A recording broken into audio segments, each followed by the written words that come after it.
mungkin terkait siapa dulu? Ya, bentar ya Pak. Silakan Pak.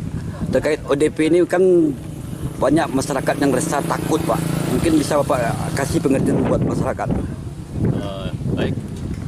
Memang setelah berkembangnya virus corona 19 ini, terutama di Indonesia, Kabupaten Kerinci, itu kan banyak istilah ya yang muncul itu istilahnya dalam bahasa medis itu ada ODP. Nah, ODP itu adalah orang dalam pemantauan. Kemudian ada lagi yang namanya PDP. PDP itu pasien dalam pemantauan penguasaan. Nah, ada lagi namanya OTG.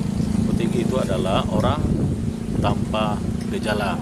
Nah, apa itu OPD? Nah, OPD ini itu adalah apabila seseorang atau masyarakat setelah dideteksi, diukur suhu tubuhnya, itu menampakkan ada gejala. Pertama, bahwa suhu tubuhnya itu 38 ke atas.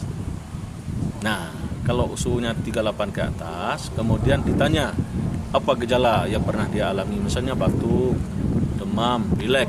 Nah, ini dicatat adalah ODP, orang dalam pemantauan atau pengawasan. Nah, kalau orang dalam pengawasan atau pemantauan ini ada dua yang bisa dimasuk langsung diarahkan ke rumah sakit. Kalau kita bawa ke rumah sakit itu namanya PDP, pasien dalam pengawasan. Tapi ada juga yang di karantina mandiri, itu dipulangkan ke rumah, tetapi diawasi, dipantau oleh petugas yang telah ditunjuk dalam namanya gugus tugas ya, sudah diformat dalam dan itulah yang untuk memantau nanti gerakan orang itu. Dan ODP ini mereka tidak boleh lagi berinteraksi baik dalam PDP keluarga, ya, PDP ODP. Bukan, ODP dulu. Berinteraksi dengan masyarakat, keluarga yang ada di rumah. Kalau dia tuh karantina mandiri, berarti disiapkan suatu ruangan atau kamar khusus untuk dia sendiri. Nah, kalau pasien dalam pengawasan ini yang diisolasi di rumah sakit. Nah, itu sudah disiapkan. Kalau untuk Kabupaten Kerinci itu sudah disiapkan ada 12 kamar untuk disiapkan untuk dalam hal untuk mengantisipasi PDP ini. Nah, Kabupaten Kerinci untuk menentukan itu sudah membuka atau mengaktifkan posko ya. Pertama itu pintu masuk dari arah dari Merangin itu Moremat, kemudian dari arah Solok Selatan, kemudian di Pati Parbo. Nah, ini ada beberapa institusi ini yang melaksanakan tugas tersebut. Nah, inilah nanti yang akan mendeteksi siapa-siapa saja yang lewat nanti, apa itu pakai kendaraan roda 4, roda 2, itu akan dideteksi lebih awal. Nah, kalau dia itu masuk kategori yang kami sebutkan tadi 38 ke atas suhunya, ini dicatat. Inilah yang dikategorikan ODP. Nah, ODP. Nah, kemudian yang di bawah itu juga dihitung, tetapi itu adalah masuk kategori OTG, orang tanpa gejala. Nah, itu merasa.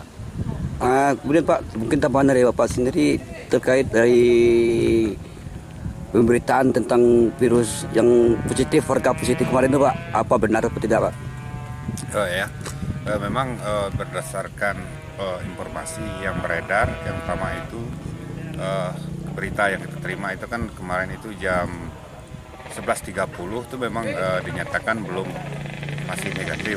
Tetapi hal ini kita kan masih ke informasi ini kita harus menunggu dari informasi dari labor dari Jambi, dari Dinas Kesehatan, sehingga dari Dinas Kesehatan jam 15.30 itu sudah memastikan bahwa pasien kita yang kemarin pernah kita isolasi itu positif corona. Makanya dari yang bersangkutan kita isolasi dan kita masukkan dari ruang isolasi yang telah disiapkan. Himbauan untuk masyarakat sendiri Pak, agar jangan termakan isu-isu berita hoax Pak.